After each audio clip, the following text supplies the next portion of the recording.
Bismillahirrahmanirrahim. Selamat pagi, salam sejahtera untuk kita semua. Mudah-mudahan pagi hari ini kalian dalam kondisi sehat selalu sehingga kita bisa beraktivitas dengan baik pada hari ini. Baik anak-anakku, hari ini Pak Sis ingin melanjutkan materi matematika minat, yaitu tentang vektor bagian yang keempat. Kita akan membahas vektor bagian keempat ini perkalian skalar dua vektor. Nah, materi ini adalah materi yang esensial, yang sering sekali dimunculkan dalam soal-soal ujian yang berkaitan dengan vektor. Oke, kita lihat seperti apa materinya. Perkalian skalar dua vektor, yang dimaksud dengan perkalian skalar, berarti menghasilkan satu bilangan, bukan menghasilkan vektor. Ya, skalar ini adalah bilangan, jadi menghasilkan bilangan, atau bisa disebut dengan perkalian skalar dua vektor ini dengan dot product. Ada dua perumusan perkalian skalar dua vektor. Jadi kita bisa menggunakan dalam kondisi ya sesuai dengan kondisi, ada dua, yaitu perumusan perkalian skalar dua vektor. Yang pertama, jika kedua vektor diketahui komponennya. Misalkan ada vektor A, ya, X1, Y1, dan Z1, dan ada vektor B, X2, Y2, dan Z2. Nah, ini yang dimaksud dengan diketahui komponennya atau unsurnya, ya, dari satu vektor. Maka didefinisikan perkalian vektor A dot B, ini lambangnya dot, ya, sering disebut dengan dot product karena di sini notasinya dot, ya, titik. Nah, perkalian vektor A dot B dirumuskan. Maka nanti yang X dikalikan dengan yang X. X1 dikali dengan X2, kemudian dijumlah yang Y dengan Y, berarti Y1 kali Y2, dijumlah yang Z dengan Z, Z1 kali Z2. Nah, ini dirumuskan untuk yang kondisi pertama. Oke. Berlanjut, untuk kondisi kedua, jika diketahui panjang kedua vektor. Jadi kita ada panjang kedua vektornya diketahui dan sudut antara kedua vektor tersebut, ya, sudut tetanya. Nah, diilustrasikan dalam sebuah gambar. Misalkan ini ada vektor A, kemudian ini ada vektor B, di mana vektor A dan B ini membentuk suatu sudut. Ya, perhatikan cara membentuk sudut. Nanti arahnya kalau sudut itu di pangkalnya, ya, di ujung-ujungnya bertemu dia, di awal-awalnya dipertemukan. Ya, itu sudutnya, letak sudutnya di awal-awalnya dipertemukan. Nah, sudutnya. Kemudian vektor A ini mempunyai panjang A, kemudian vektor B ini mempunyai panjang B. Ini yang dimaksud kondisi yang kedua. Diketahui panjang kedua vektor, kemudian ada sudut yang membentuknya. Nah, maka perkalian vektor dirumuskan A dot B itu sama dengan, ya, panjang A kali panjang B dan cos theta. Nah, mudah-mudahan di sini materi tentang trigonometri cos theta sudah kalian pelajari di matematika wajib, ya, khususnya trigonometri yang sudut-sudut istimewa, ya. Jadi nanti kita akan gunakan di sini pengertian dari cos theta, ya. Banyak sekali nanti soal-soal vektor itu mencari satu sudut. Nah, catatan penting untuk rumusan kedua, ya, kita punya kalau vektor A dan vektor B dikatakan tegak lurus jika dan hanya jika perkalian vektor A dot B itu sama dengan nilainya 0. Nah, kenapa nilainya 0? Karena kalau tegak lurus itu cosnya adalah cos 90. Nah, kemarin sudah dipelajari sudut istimewa. Cos 90 adalah nilainya adalah ya, nilainya adalah 0, ya. Jadi nanti sebelah kanannya bernilai 0. Oke, ya. Jadi ingat-ingat kalau ada tegak lurus berarti perkalian vektornya menghasilkan nilai 0. Yuk kita lanjut.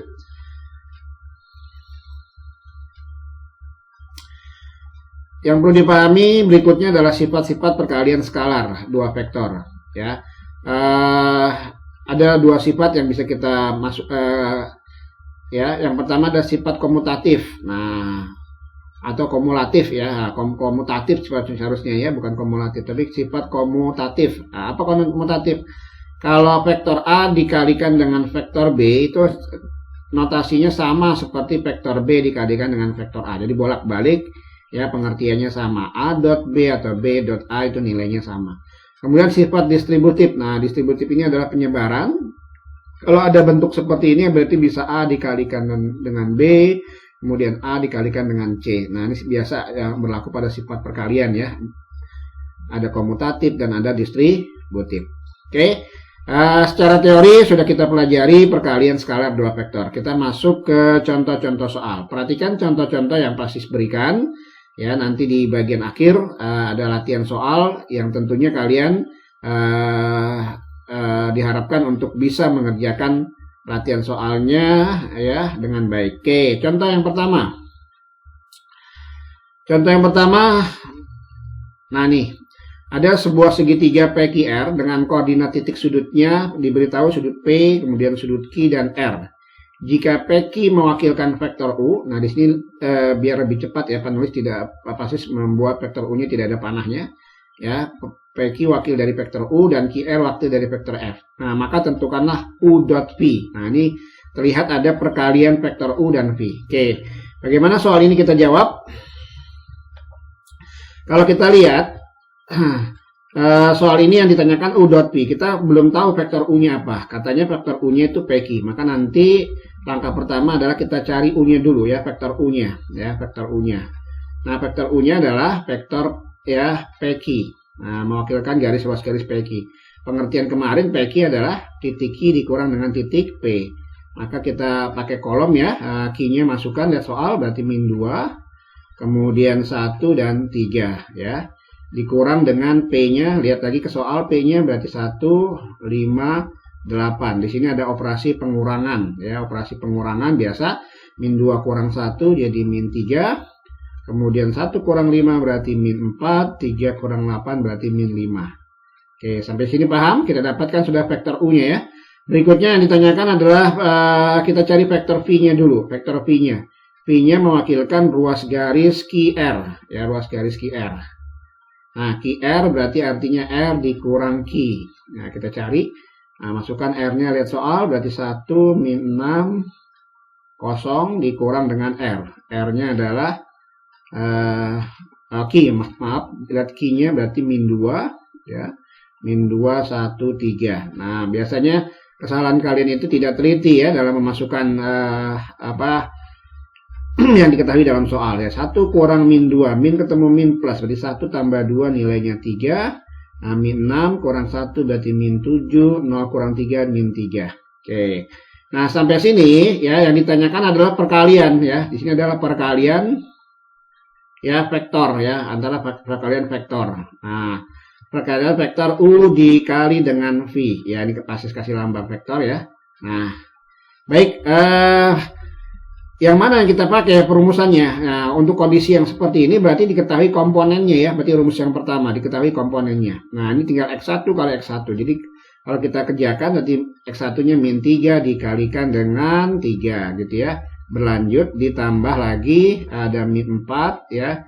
Ini satu bagian ya. Ini pasti kurungkan ini satu bagian. Boleh nanti min 4 dikalikan dengan min 7 gitu ya. Kemudian ditambah lagi satu bagian. Min 5 kali min 3, min 5 kali min 3, min 5 dikali min 3 ya. Sebenarnya proses penambahan ini ya, tambah-tambahan ini ya, kalau kalian melihat kita langsung saja misalkan min 3 kali 3 berarti nilainya min 9. Kemudian min 5 kali min 7, min 4 kali min 7 berarti 28, berarti plus 28. Kalau hasilnya min berarti min 28. Nah, min 5 kali min 3 plus 15. Langsung sini plus 15 ya. Bisa langsung seperti itu.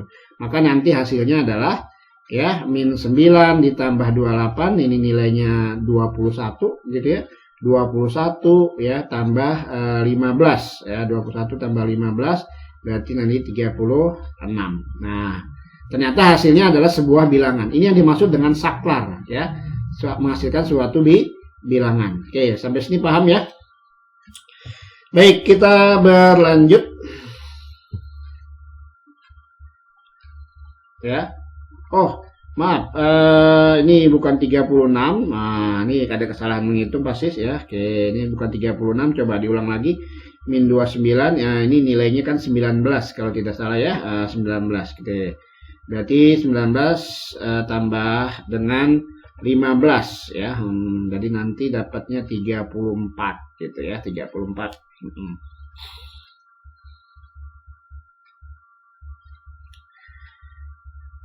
Baik, sampai sini paham ya. Mudah-mudahan bisa dipahami. Kita berlanjut ke soal contoh nomor 2. Oke. Pasti lanjutkan ke slide berikutnya.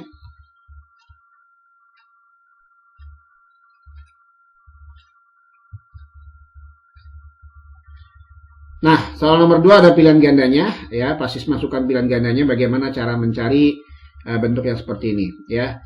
Kalau berkaitan soal ini ada kalimat cosinus sudut ya, dicari adalah cosinus sudut. Ya, maka perlu kali ingat pasti ini mengarah ke bentuk yang nomor 2. Harus paham dengan nomor 2. Ya, oke.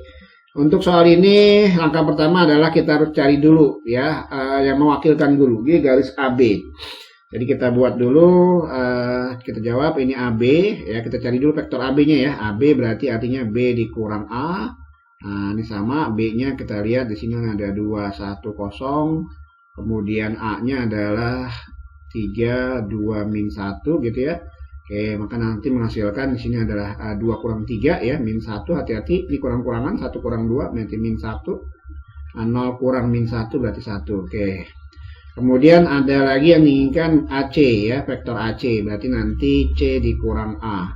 Kita masukkan titik C-nya yaitu min 1. 2, 3, kemudian dikurang A-nya adalah ya 3, 2, min 1, 3, 2, min 1. Oke, sama dengan ini nilainya min 4, betul ya. Ini 2 kurang 2 ya, 2 kurang 2 nilainya 0, 3 kurang min 1 berarti 4. Baik, sampai sini paham ya. Jadi kita sudah dapat AB dengan AC-nya. Nah, pertanyaannya kosinus sudut antara AB dan AC. Kalau kita lihat rumus yang kedua, ya rumusan untuk yang kedua yang ada sudutnya, rumusan kedua masih diingat, coba dilihat. Nanti ada AB, ya perkalian vektor AB dikalikan dengan vektor AC, gitu ya. Kita punya rumus, nanti panjang AB, gitu ya. Panjang AB dikali panjang, ya panjang AC, gitu ya. Panjang AB dikali panjang AC dikalikan dengan cos theta. Nah, di sini tetanya yang akan kita cari ya, nilai tetanya yang akan kita cari. Baik, kalau kita lihat AB kali AC komponennya sudah ada. Masalahnya AB dengan AC ini belum kita cari. Jadi dari sini ya untuk kita berlanjut ke rumus kedua, sebelumnya kita harus cari panjang AB. Jadi sini kita tentukan dulu panjang AB. Ya, kita tentukan dulu panjang AB. Panjang AB masih ingat ya, akar daripada komponen-komponennya dikuadratkan. Ya, karena ini negatif ya, dipangkatkan dulu tetap positif. Boleh nulisnya langsung aja 1 kuadrat ditambah 1 kuadrat. Nah, nanti nilainya ini 1 tambah 1 tambah 1 jadi 3 ya. Kemudian ada lagi nanti ada panjang AC ya. Panjang AC. Nah, oke, lihat lagi komponennya. Nah, untuk negatif tidak berpengaruh, Pak Pasis tulis 4 kuadrat tambah 0 kuadrat ditambah 4 kuadrat. Ya, 16 tambah 16, di sini berarti akar 32. Boleh disederhanakan jadi 4 akar 2 gitu. Ya, baik, perhatikan. Kita akan masukkan nilai-nilainya. AB nilainya adalah akar 3, gitu ya. Kemudian AC nilainya adalah 4 akar 2. 4 akar 2. Kemudian cos theta. Nah, bagaimana yang sebelah kiri? Yang sebelah kiri ini karena AB ada komponennya dan AC juga ada komponennya, maka kita masukkan ke rumus yang pertama. Ya, tinggal kalikan. Coba perhatikan mengalikannya biar cepat. Min 1 kali min 4 itu nilainya 4. Langsung ya. Min 1 kali 0 berarti 0 plus 0. 1 kali 4 berarti plus 4. Oke, langsung seperti itu ya. Maka ini dapat nilainya 8 sama dengan, nah ini mengalikannya ya, akar dengan akar, bilangan dengan bilangan. Jadi nanti dapat 4 akar 6 kali cos theta. Nah, karena ini satu rangkaian, berarti nanti kita dapatkan cos theta adalah ya tinggal 8 ya, 4 akarnya berarti dibagi 4 akar 6. Oke, kalau kita sederhanakan 4-nya kita coret gitu ya, 4-nya kita coret dengan 8, maka dapatnya 2 di atas per akar 6 ya. Yang seperti ini sudah selesai belum? Ada nggak di jawaban ya? Ternyata belum muncul di jawaban. Maka nanti yang seperti ini dirasionalkan karena di bawahnya masih bentuk akar kali akar 6 kali akar 6. Oke, maka kita akan peroleh 2 akar 6 ya, akar kali akar 6 berarti nilainya 6. Maka kita bisa sederhanakan 2 dengan 6 bisa kita sederhanakan jadi 1/3 akar 6. Nah, ini jawabannya. Ya, bisa dilihat apa jawabannya? Jawabannya adalah yang D. Oke, paham ya? Nah, yang D. Oke, lanjut kita ke contoh nomor 3.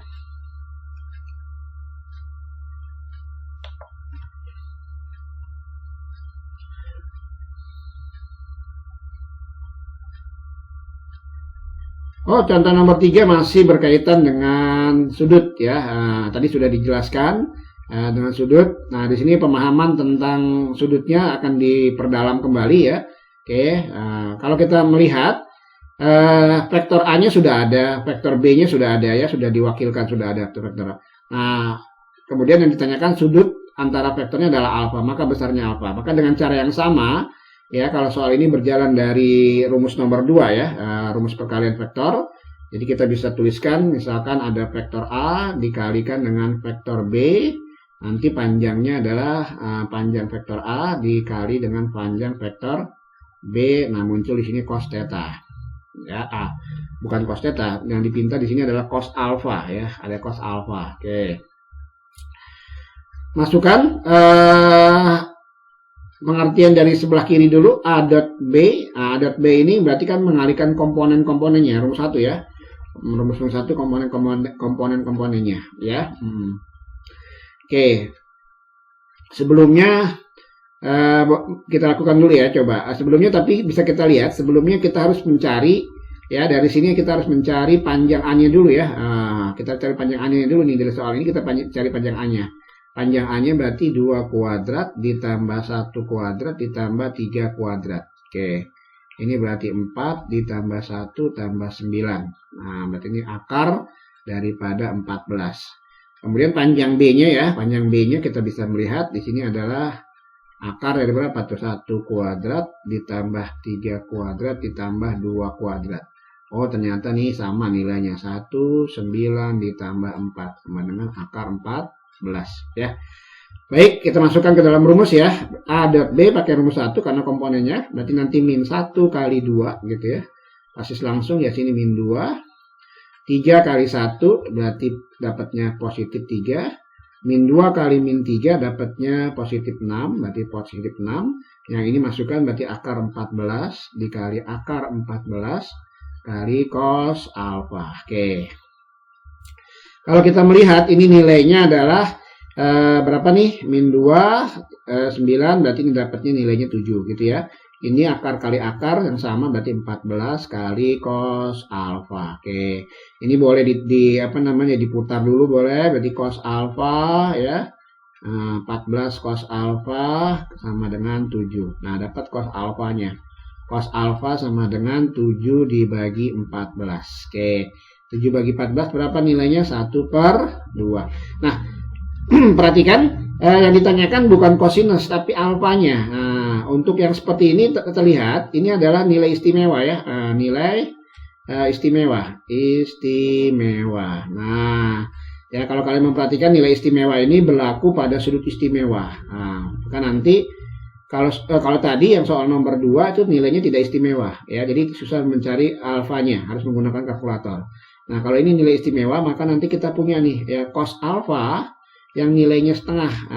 Ya, ingat-ingat ya. Kira-kira yang berapa nih ya? Cos alfa yang nilainya setengah. Berarti nanti alfanya adalah ya, kalau kita punya nilai 60 derajat gitu ya. Sudut istimewa cos alfa nilainya setengah adalah, maka sudutnya alfa 60 derajat. Oke, jawabannya adalah yang B. Gitu ya. Lanjut. Oke, masih fokus contoh nomor 4. Oke, kasih pelan-pelan mengajarkannya ya supaya kalian lebih paham. Nah, nomor 4. Nah, kalau kalian lihat teorinya apa nih nomor 4? Di soal ini ada vektor A. Ini ada yang ditulisnya modelnya di bawah ya. Ini penulisan soalnya mungkin boleh nih di bawah ya. Ada vektor B-nya di bawah, ada saling tegak lurus. Oke. Berarti kita punya di sini ada kalimat ya, vektor A gitu ya, vektor A dan B ya. A dan B, ada kalimat saling tegak lurus, saling tegak lurus. Nah, ini saling tegak lurus. Nah, teorinya kalau vektor A dan B saling tegak lurus, maka ya kita punya adalah vektor A dikalikan dengan vektor B, ya, nilainya adalah 0, gitu ya. Nah, kalau kita melihat di sini, A dot B nilainya 0, ya, salin tegak lurus, nilainya 0. Nah, karena A dot B-nya sudah ketahuan, ya, yang komponen-komponennya, maka tinggal kita cari aja. Jadi nanti min 3 kali min 2, langsung ya, pasti langsung min 3 kali min 2 berarti 6, gitu. Ya, 1 kali 4 berarti ditambah 4, ya. Min 2 kali X berarti min 2X. Nah, sama dengan nilainya adalah 0, ya. Nah, makanya ini tinggal biasa aljabar, berarti 10 min 2X sama dengan 0. Jadi nanti min 2X, pindahkan ini jadi min 10, gitu ya. Jadi X sama dengan, nah ini boleh dibagi langsung, min 10 dibagi min 2, karena persamaan. Maka nanti jawabannya adalah 5. Nah, sudah selesai Pak? Oh, sudah ya. Karena pertanyaannya, teorinya salin tegak lurus, maka perkalian vektornya akan menghasilkan 0. Nah, kita pakai definisi yang pertama, ya, rumus yang pertama. A dot B pakai rumus yang pertama, karena ada komponennya. Oke. Bisa ya, lanjut. Kita ke contoh nomor terakhir, nomor 5. Ya, pasti beri contoh nomor 5. Nah, contoh nomor 5 ini biasa ya pernah muncul di soal ujian nasional dan soal matematika dasar. Nah, kalau kita lihat dari sini kita akan menentukan nilai perkalian bentuknya seperti ini, ya. Oke, kita jawab. Ada vektor A, ya, dikalikan dot, ya, B ditambah dengan vektor A ditambah vektor. Nah, yang seperti ini kalau kita uraikan, ini boleh dengan sifat distributif, ya, tadi sifat dari perkalian boleh. Jadi nanti vektor A dikalikan dengan vektor B, gitu ya, ditambah lagi dengan vektor A, ya, dikalikan dengan vektor A, ya. Oke, dengan definisi kita gunakan, kalau pakai rumus yang pertama nggak mungkin ya, karena nggak ada komponennya, A-nya tidak ada, B-nya tidak ada. Maka pakai rumus yang kedua. Rumus yang kedua adalah panjang A, ya, panjang vektor A dikalikan dengan panjang vektor B dikalikan dengan cos. Nah, cosnya adalah pembentuk A dan B. Ada nggak? Vektor A dan B membentuk sudut 60 derajat, berarti dikalikan 60 derajat. Yang ini juga sama, berarti nanti vektor A, ya, dikalikan dengan vektor A. Nah, bagaimana nih? Ya, karena A dengan A, kalau ada vektor A, misalkan ini vektor A. Kemudian ada lagi, ya, ini vektor A. Ada lagi vektor A, ya, ini vektor A. Nah, ini vektor A, ya. Ini dua vektor yang dikatakan sama, ya, bisa nanti ini sudutnya ada dua kemungkinan, ya. Ini bisa namanya berhimpit, ya, berhimpit. Nah, berhimpit, maka nanti sudutnya adalah tetanya adalah 0 derajat. Ya, atau nanti juga bisa ini namanya sejajar. Nah, boleh nanti sejajar. Nah, ini juga sama, sejajar berarti sudut tetanya adalah 0 derajat, ya. Berhimpit bisa, berhimpit berarti 0 derajat atau sejajar. Nah, maka nanti di sini boleh kita tuliskan ada cosnya berarti 0 derajat. Baik, kita lanjutkan. Berarti nanti di sini panjang A-nya masukkan, panjang A-nya adalah 2, ya. Panjang B-nya sudah ada 5, gitu ya. Nah, sekarang cos 60 derajat hafalkan tadi istimewa ya. Jadi kita sudah pernah setengah ditambah dengan panjang A-nya berapa? 2, gitu ya. Panjang A-nya lagi 2. Nah, cos 0 ya, sudut istimewa nilainya adalah 1. Oke. Jadi dari sini kita dapatkan ini satu paket ya, berarti ini bisa dicoret 2. Ini nilainya 5. Ya, di sini tambahkan dengan 4. Maka dapatnya adalah 9. Kembali lagi ini adalah perkalian skalar. Jadi tidak menghasilkan vektor, tapi menghasilkan bilangan. Oke, diperhatikan contoh-contoh yang sudah Pasis berikan. Ya, coba untuk lebih memahami, kalian bekerja sendiri untuk latihan soalnya. Ya, Pasis berikan latihan soalnya. Ya, biasa hanya 1, 2, 3. Ya, 3 soal saja. Nah, ini berikut ada latihannya. Nah, ini nomor 1 ya, sama seperti tadi contoh nomor 1. Nomor 2 ya, sama seperti contoh yang nomor 2 kalau tidak salah. Nah, nomor 3, nah, ini tadi tegak lurus ya, contoh yang terakhir. Ya, sama. Baik, silakan lakukan aktivitas BDR kalian hari ini dengan baik. Catat materi yang sudah Pasis jelaskan dan contoh pembahasannya, kemudian latihan soalnya digabung ya, nanti kirimkan ke GCR ya. Baik, mungkin itu yang bisa pasti sampaikan. Pasti akhiri. Assalamualaikum warahmatullahi wabarakatuh.